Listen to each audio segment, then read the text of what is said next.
might be wondering what a veterinarian is become passionate about universal health care. I'll tell you a story in a minute that will give you a reason why, but I have been a fan of Whole Washington since before I was on city council, which was over 9 years ago. I think you have the right mission. And so when they came to me to do the companion bill for Senator Hasegawa's bill on the health trust, it was a no-brainer.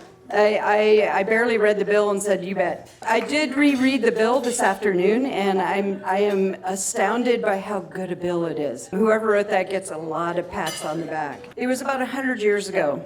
A little boy, 9 years old, went to school, and he was told in the middle of the day his dad had died.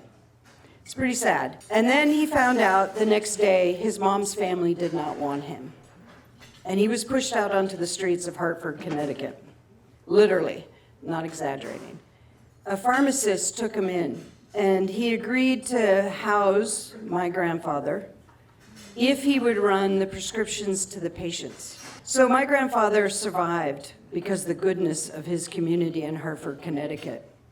He eventually, through a lot of trial and trivia, ended up graduating from med school about 30 years later. He raised my dad and my siblings and I to understand that healthcare is a right. It is not a privilege.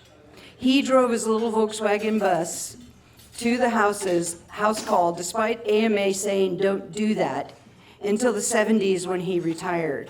In the Depression, he would say over his afternoon highball, he would take eggs, he would take glass, he would take chickens, his house being painted during the Depression to make sure his community got health care.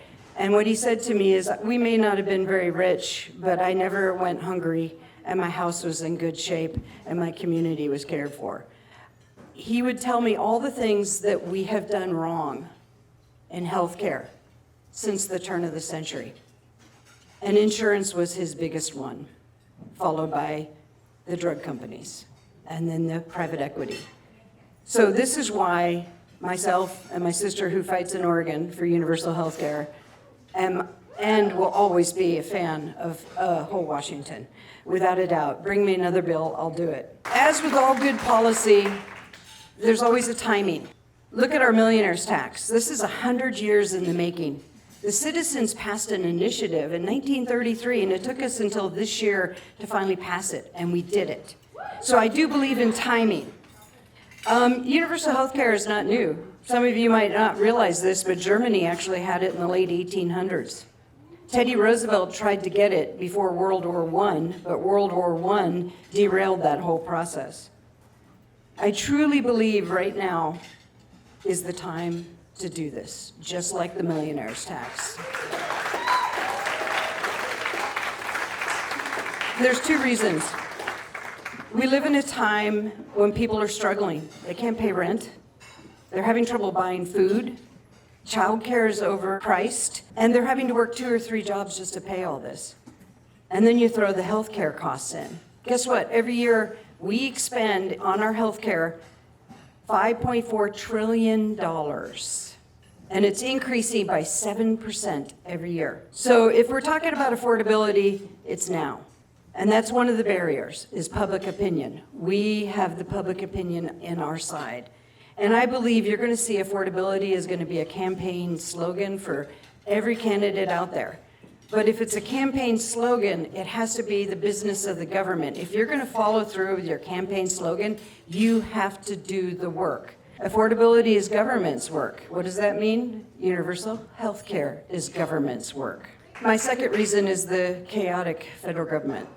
Believe it or not, and Vicki Lowe gave me this, I have to give her credit for this, who's the chair of the Universal Health Care Commission. In every crisis, which we are having a democracy crisis right now, let's get this right. The 1% are now in trillions increased every year. There is a silver lining. One of our barriers for universal health care is the federal government.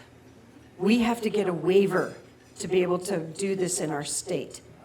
Well, we just heard Donald Trump say, I need another $200 billion for the Iranian war. And guess what? We'll just cut Medicaid more.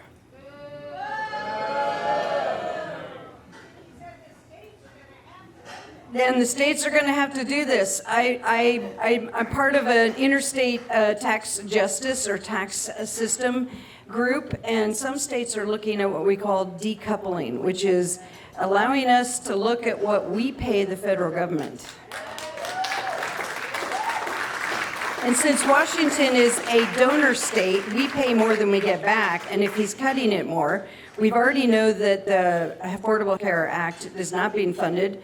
40,000 Washingtonians just lost their health care. H.R. 1 means 100 to 350,000 Washingtonians will no longer have Medicaid. It's time to consider decoupling. It's time to consider pushing them to give us the waiver to go ahead. 100%. And I'll end with this, just a little bit about what the Universal Health Care Commission is doing. And I didn't get on this committee to spend every other month 3 hours to 4 hours in a small room with people and not get anything done. I came there to get something done. We are looking at universal primary care. That's it's a big one. And as one of our FTAC, which is the funding and governance group, said, this is the first floor of a building we are building. It is not the end. It's a way for us to learn our way around federal funding and be able to push this forward. And it's advanced primary care, behavioral health, access to specialty care, and it would be for everyone. Okay, we do have some barriers we have to get over. We have to figure out how to fund it, and we have to figure out what's this going to look like, but we need to do it. Now, lastly, as far as this goes, I talked to someone today from FTAC, and she suggested, just like we did for the vaccines, we joined Oregon and California and Hawaii. We need to do the same. The West Coast can show the rest of the country how to do this. It will reduce funding because we'll have one administration. It will increase leveraging of what we can provide for revenue from our states. And we will be able to get around all the lobbyists that showed up. For example, the 340 bill, 80 lobbyists showed up. I'm not exaggerating, 80 to try to kill that bill, but we passed it anyways. And then lastly, to end this whole thing is I'm a firm believer this is a right. This is not a privilege. Right now in our country, it is a privilege. We have to change that. And if we are going to make this happen, we need to be bringing in the brilliant minds like Rep Scott over here